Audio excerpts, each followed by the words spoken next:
Hello everyone, welcome to my channel. Please subscribe and keep watching more details. New territory for Nathan and Elizabeth in When Calls the Heart finale and beyond. When Calls the Heart Season 12 is coming to a close with Must Be Gold. Erin Krakow's Elizabeth has been through a roller coaster season, from playing Diane DeMarco on an undercover date to little Jack's diabetes diagnosis.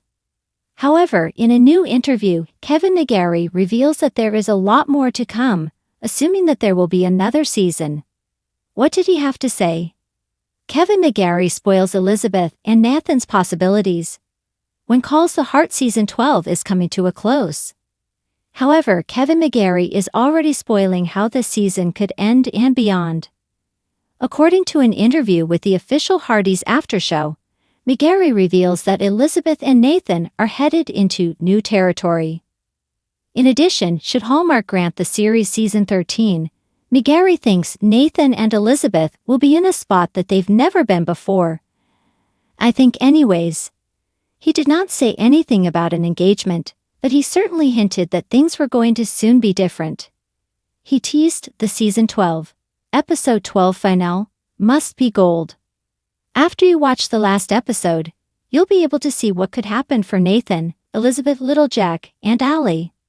Looking forward to a possible renewal, Kevin McGarry thinks this is all about meeting Mountie Nathan's mom. Erin and I have talked about never really seeing Nathan's mom and bringing her in, and who would possibly play that part. He suggested Sally Field, who turns 80 next year. However, in those times, Sally would have likely been the right age to be Kevin McGarry's grandmother. This is quite opposite of most Hallmark productions, where the actor playing the parent is only a few years older than the actor playing the adult child. Therefore, there may be a 60-year-old actress who could play Mountie Nathan's mom, and bring in Sally Field as grandma, should she decide to continue acting. As for little Jack's diabetes diagnosis, it will change the course of those characters' reality. Will Hallmark renew When Calls the Heart Season 13? Hopefully, Hallmark will make an announcement on the future of When Calls the Heart in the next few days. The network will want to put the attention on this series, as When Hope Calls premieres at GAF in early April. The wind that sweeps through Hope Valley in the season finale of When Calls the Heart carries with it more than just the change of seasons. It whispers of a new chapter, a long-awaited bloom of something tender between Mountie Nathan Grant and schoolteacher Elizabeth Thornton. After years of heartache, hesitation, and healing, the final hour of the season doesn't just tie up loose ends. It opens the door to new territory for two hearts that have wandered in the wilderness of uncertainty for far too long. The season finale, where hope meets horizon. In the finale, Hope Valley seems to hold its breath. Change is everywhere. From Rosemary and Lee adjusting to life as new parents, to Lucas Bouchard navigating his gubernatorial responsibilities. But at the center of it all is Elizabeth, the woman whose heart has been the focus of so many stories, and Nathan, the steady Mountie whose patience has finally earned its reward.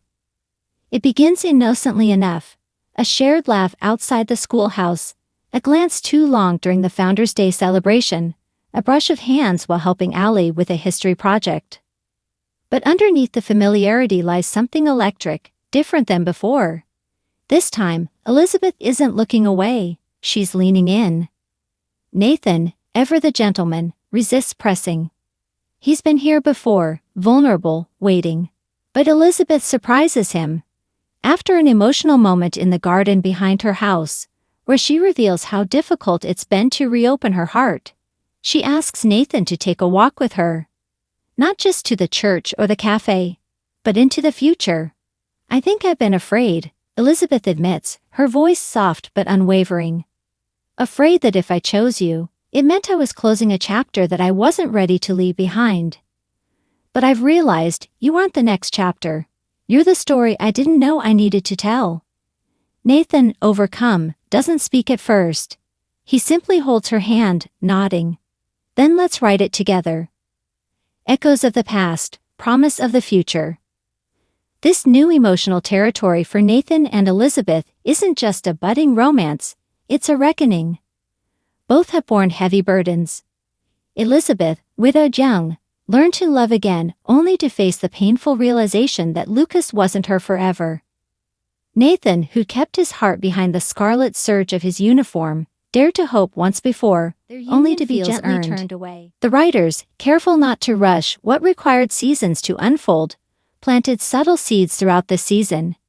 Nathan's quiet support during Elizabeth's moments of doubt, Elizabeth's admiration of Nathan's integrity, the way Allie and little Jack giggle together as if they've already accepted the idea of family. And it's not just romance that defines their next steps. The finale hints at a deeper partnership, one forged not just in affection, but in shared purpose. Elizabeth, ever passionate about education, proposes a reading program that pairs Mounties with students for weekly storytime. Nathan, hesitant at first, finds himself in the schoolhouse every Thursday, reading about frontier explorers to a wide-eyed class, and occasionally sneaking glances at the woman who made it happen. Beyond the finale, what's ahead? As the final scenes fade into candlelight and soft piano music, fans are left with more than a kiss. They're left with a promise, not just of love, but of growth. In the upcoming season, this new territory will be explored with nuance. Expect moments of tenderness, but also friction. Nathan, protective by nature, must learn to navigate the complexities of being with a strong, independent woman who once loved a different Mountie. Elizabeth, though sure in her feelings, will confront her lingering fears. Can she truly be vulnerable again without fear of loss? There's also the matter of the children. Allie, now a teenager, and little Jack, curious and wide-eyed, will play pivotal roles. One touching scene already filmed for next season reportedly shows Elizabeth reading Jack a bedtime story while Nathan tucks in Allie in the adjoining room. Both children comforted not by words, but the knowledge that love, once elusive, now fills their home. Hope Valley reacts. In classic When Calls the Heart fashion, the community embraces this pairing slowly, sweetly. Florence and Molly exchange knowing glances. Fiona teases Nathan with sisterly charm. Even Bill Avery offers a gruff but sincere nod of approval. About time, he mutters over coffee at the saloon, stirring sugar into his cup with extra vigor. Took those two long enough. But perhaps the most moving moment comes from Lucas, who, though miles away and adjusting to life as a public figure, sends a handwritten letter to Elizabeth. In it, he wishes her happiness, acknowledging the strength it took to follow her heart. It takes courage, he writes, to choose the uncertain path. I hope it leads you to joy. A love story rooted in resilience. What makes Nathan and Elizabeth's love story so compelling isn't just the destination, it's the journey. It's the false starts, the emotional missteps, the grace required to wait, and the humility to begin again. They didn't fall into each other's arms. They found each other in the slow, steady cadence of everyday life. And isn't that what Hope Valley is all about? In the end, the finale doesn't offer a fairy tale. It offers something more enduring. A romance born from real life. A partnership shaped by trial. And the courage to step into new territory, hand in hand, with nothing but faith in what lies ahead.